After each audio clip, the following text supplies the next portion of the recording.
Bonjour à tous, c'est le reportage du jour. Les soldes ont débuté, mais réellement, est-ce qu'on fait de bonnes affaires actuellement? L'enquête de Charles L'Huillier en début de journal. La route coupée à l'Éperon hier, en cause un énième incendie qui a éclaté. La route du littoral, elle a causé une belle frayeur à un automobiliste. Hier, un galet a frappé la vitre de sa voiture.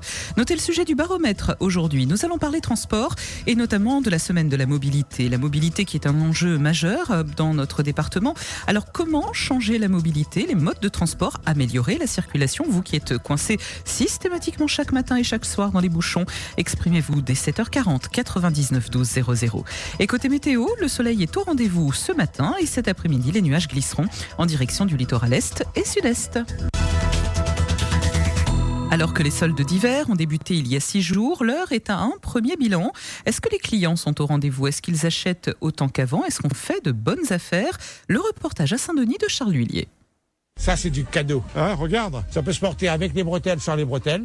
C'est doublé, c'est du coton. Vous savez combien? Il y a combien? 20 € au lieu de 37,90. Omar, vendeur de prêt-à-porter rue Juliette Dodu, a le sourire. Depuis samedi, il vend très bien, mais il n'y a pas de secret. Son succès, il le doit à des prix déjà très agressifs. Moi, ce sont des robes au départ 29,90, n'est-ce pas? Je les fais à 10 €. Des robes à 40, 50 €. Moi, je les fais à 29,90. Eh ben, j'ai du monde. Ils vont regarder un petit peu rue Maréchal Leclerc, ici ou là. Quand ils voient les prix, ils reviennent chez moi parce que c'est trop cher. Je gagne peu, mais je gagne souvent. Et en effet, ailleurs, les clients sont rebutés par des remises jugées trop faibles. Certains repartent même bredouilles. J'ai rien pris parce que je trouve que ça vaut pas la peine. Je sais pas, je trouve qu'il n'y a pas vraiment de grand chose, une différence vraiment de 20%, 30%. En principe, tous les ans, je profite qu'il y a les soldes justement pour m'acheter quelques vêtements, mais là, je le fais pas. C'est pas intéressant du tout pour moi. Dans un des magasins, t'avais des pantalons où ça montait à 50 balles. Ça reste assez élevé quand même. Une paire de chaussures à 79 €, à moins 20%, ça, niet. On trouve que c'est vraiment trop cher. C'est pas intéressant du tout. Sauf que les commerçants ne peuvent pas faire de miracle. Le cas d'Isabelle, dans sa boutique de maroquinerie, malgré des sacs à partir de 20 €, les clients veulent quand même négocier. Conséquence, elle n'en vend pas beaucoup. Pour moi, c'est négatif, carrément négatif. Les clients, ils voudraient qu'on solde tous les articles du magasin, ce qui n'est pas possible. Ils négocient beaucoup, beaucoup cette année. Un article déjà soldé 24 €, ils veulent le baisser à 20 €. Je refuse, je ne peux pas accepter ça quand même. Je préfère quand il n'y a pas de solde, au moins, on travaille normalement. Et pour davantage encourager les clients à se déplacer, les commerçants seront exceptionnellement ouverts ce dimanche à Saint-Denis et aux horaires habituels. Merci Charles L'Huillier pour ces explications. Parlons maintenant de cet incendie, encore un qui a éclaté hier à Saint-Gilles-Léo dans le secteur de l'Éperon. En milieu de matinée, la savane s'est embrasée au niveau de la route du théâtre. En plus des pompiers, un hélicoptère bombardier d'eau est intervenu. L'incendie a été circonscrit uniquement dans le courant de l'après-midi et pour permettre le bon déroulement des opérations, la route a été fermée à la circulation. Je suis à côté, pas très loin. Je vois dans la savane, au niveau de la descente et la montée du théâtre, un feu de savane. Il y a un camion de pompiers qui est déjà sur place et 3 pompiers qui essaient d'éteindre le feu. Et là d'où je vois, ça commence à faire un peu de bouchon. Donc du coup, avec beaucoup de fumée, visibilité très difficile. Peut-être éviter pour les conducteurs ce secteur-là pour l'instant. Un hélicoptère est en train de lâcher des lâchers d'eau. Alors, du coup, ils ont fermé la RD10 de route de théâtre. Ils ont fermé la route. Cela engendre des embouteillages sur la route des Tamarins, toute la circulation qui va vers la route du théâtre et basculer vers la sortie voie Gagnère. Et ça engendre un gros embouteillage qui commence depuis Plateau Caillou. Ils viennent de réouvrir l'accès du côté de Grand Pont. Dans les deux sens, après c'est vrai que ça occasionne des bouchons qui remontent jusqu'à Saint-Paul, là quasiment. Ça va se résorber. Ils ont réouvert il y a quelques secondes. Une belle frayeur pour un automobiliste qui circulait sur la nouvelle route du littoral hier. Un galet a frappé sa vitre violemment et il le dit, heureusement que les vitres de la voiture sont teintées, sinon il aurait pu recevoir le galet en plein visage. Il raconte.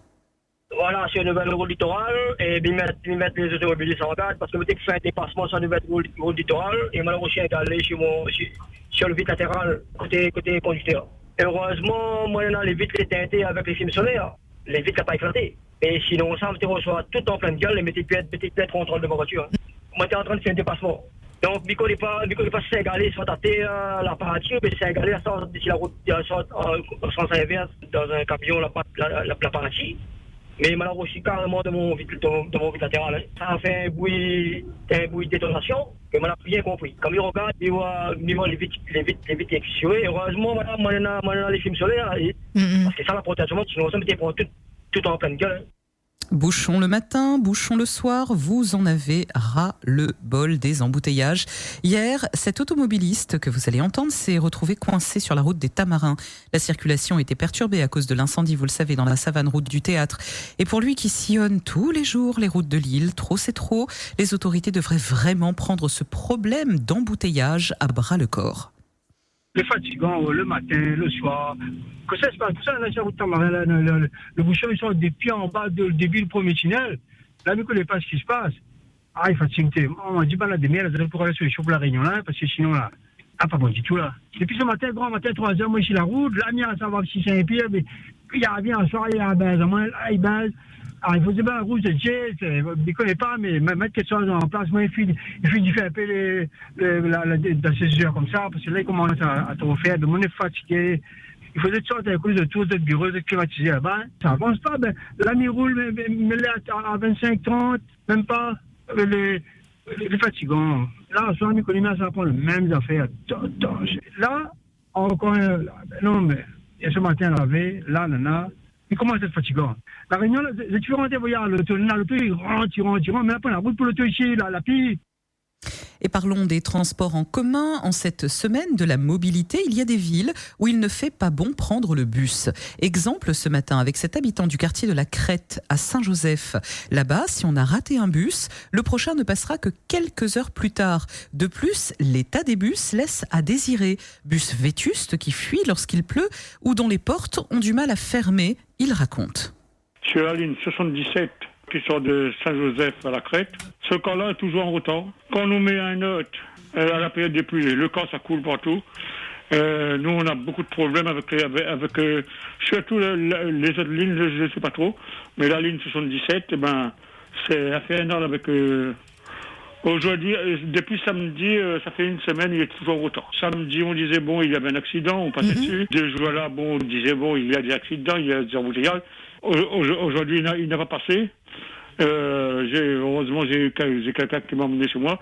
Sinon, il fallait que je remontais par celle de midi moins le quart. Tout le temps, on dit, il faut prendre des transports en commun, Si on prend des trucs congelés ou des trucs comme ça, c'est fichu, hein. Mais quand les bus ils tombent souvent en panne, hein. Et souvent des fois c'est les portes qui ne ferment pas. Et je rappelle que nous allons parler mobilité et transport dans le baromètre de ce jeudi. Vous pourrez bien sûr nous parler des bus, mais pas que, de la circulation en général, de ces embouteillages qui commencent de plus en plus tôt. D'ailleurs, on l'a entendu aujourd'hui à Pagnandy, à Brapanon, c'est juste l'enfer pour les automobilistes qui se dirigent vers Saint-Denis. Ça bouchonne déjà et il n'est que 6h30 du matin. Alors vos appels sont attendus au 99 12 00 pour parler mobilité. Freedom, il est 6h39. Des chiens abandonnés, on en trouve tous les jours. Et pour cet auditeur que vous allez entendre, il serait temps que les autorités prennent aussi le problème à bras-le-corps. Il se rend régulièrement dans les Hauts de Sainte-Suzanne, dans le chemin La Boue. Et très souvent, il voit des chiens abandonnés. J'ai vu encore une fois un chien abandonné sous un kiosque. Il n'a pas à manger, il a peur, il est malheureux. Et c'est toujours pareil, quoi. Il y a un kiosque et il est dessous. Et il a peur quand les gens arrivent, il s'en va, en fait. Hein. Donc, c'est toujours le même problème. Les gens, ils sont pas capables de prendre des animaux. Après, ils les abandonnent n'importe où. Hein. Ils n'ont même pas le courage d'assumer leurs responsabilités. C'est pas bien courageux de leur part. Hein. Je pense pas qu'il a pris la fuite. S'il avait pris la fuite, il aurait retrouvé son chemin. Un chien, il retourne toujours chez lui quand il a pris la fuite. Moi, je pense qu'il a été abandonné. Hein. Moi, j'ai honte pour eux. Hein. Rugby maintenant, demain, comme vous le savez, démarre la Coupe du Monde de rugby avec un match choc pour ce premier match de la France. En effet, le 15 de France contre les All Blacks. Vous imaginez France-Nouvelle-Zélande, voilà l'affiche du premier match. Restez donc à l'écoute de Freedom d'ailleurs parce que pendant toute cette Coupe du Monde, nous allons vous la faire vivre et nous vous proposerons un journal des sports axé rugby dès vendredi. O-News Radio sur outremernews.fr.